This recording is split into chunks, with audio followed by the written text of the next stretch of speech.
Hai semua, Singapura merupakan salah satu negara dengan pendapatan per kapita tertinggi di dunia. Menurut data World Bank pada tahun 2020, pendapatan per kapita Singapura tercatat sebesar 59,79 ribu US dollar atau sekitar 800 juta rupiah. Angka pendapatan ini mengalahkan beberapa negara maju lainnya seperti Jepang, Perancis, bahkan Jerman. Padahal, secara luas wilayah, Singapura tergolong negara kecil. Luas Singapura hanya 782 km persegi atau hanya sedikit lebih luas dari kota Jakarta yang memiliki luas 661 km persegi. Bagaimana Singapura menambah wilayah daratannya tanpa melakukan invasi apapun ke negara lain? Simak video ini hingga akhir. Namun sebelum melanjutkan, jangan lupa untuk subscribe terlebih dahulu channel ini agar tak ketinggalan info menarik lainnya. Singapura merupakan negara yang termasuk satu dari 4 macan atau naga Asia. Selain Korea Selatan, Hong Kong, dan Taiwan, 4 naga Asia adalah julukan untuk negara yang mengalami pertumbuhan ekonomi yang tinggi serta pengembangan industri yang cepat pada awal tahun 1960-an hingga tahun 1990-an. Pencapaian ini membuat Singapura dikenal sebagai negara dengan ekonomi yang sangat maju. Salah satu fakta menarik dari Singapura adalah sejarah reklamasi daratan yang telah berlangsung selama beberapa dekade. Reklamasi adalah proses menambah daratan baru dengan menimbun perairan di sekitarnya. Ada beberapa cara untuk melakukan reklamasi, dan cara paling sederhana adalah dengan mengimpor dan menimbun batuan besar atau semen ke perairan, kemudian menimbun tanah liat hingga mencapai ketinggian daratan yang diinginkan.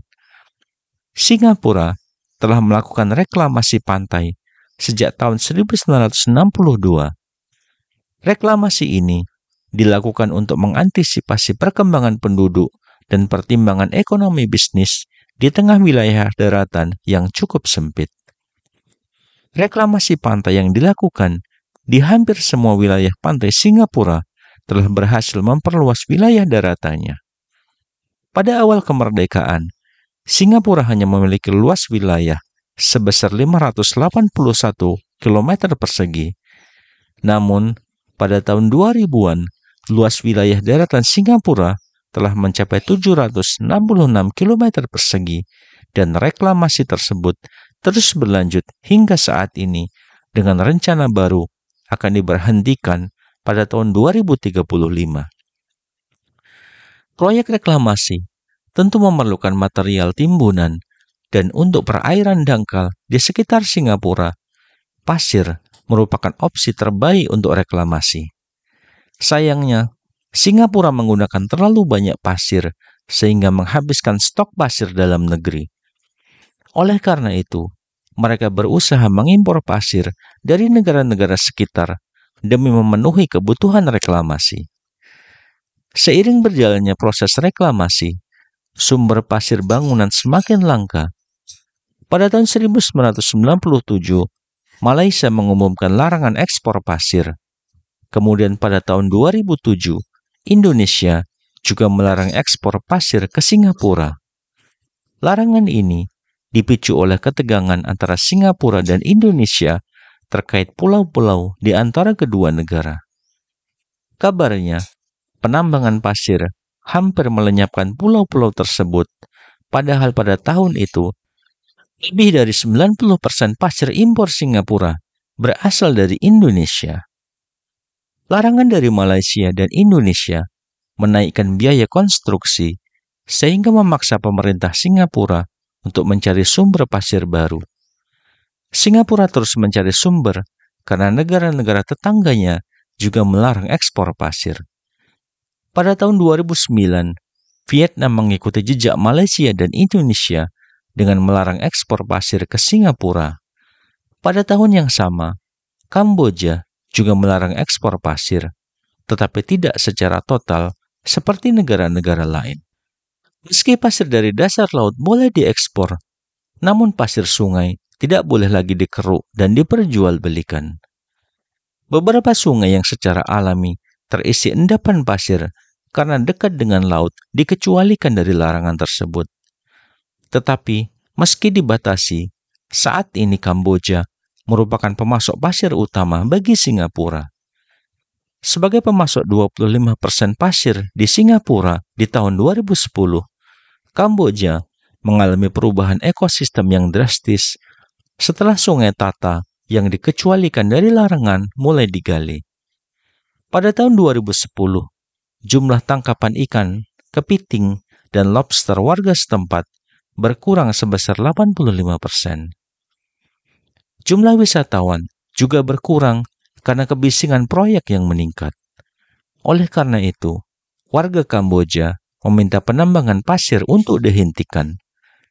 Selain menimbulkan kerusakan ekosistem, reklamasi pantai yang dilakukan Singapura tersebut menimbulkan dampak lain yang tidak kalah serius, yaitu terkait penentuan batas maritim antara Indonesia dan Singapura.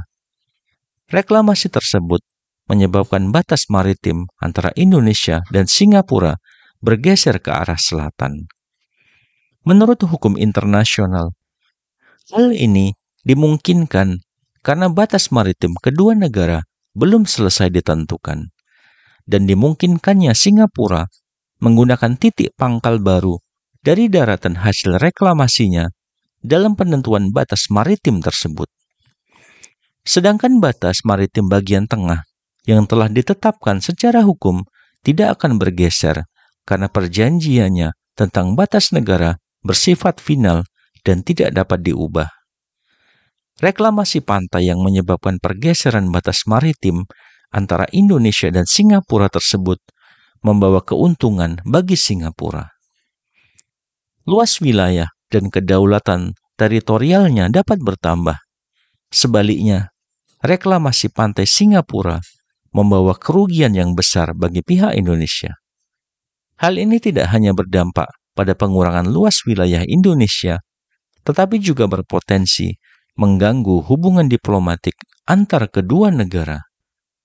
Upaya diplomasi dan penegakan hukum internasional menjadi penting untuk menyelesaikan masalah ini, agar kedua negara bisa mencapai kesepakatan yang adil dan saling menguntungkan, sehingga tidak ada konflik berkelanjutan antara kedua negara tersebut. Bagaimana menurut Anda? Silakan berikan pendapat pribadi Anda mengenai hal di atas di kolom komentar. Sampai bertemu di video menarik berikutnya.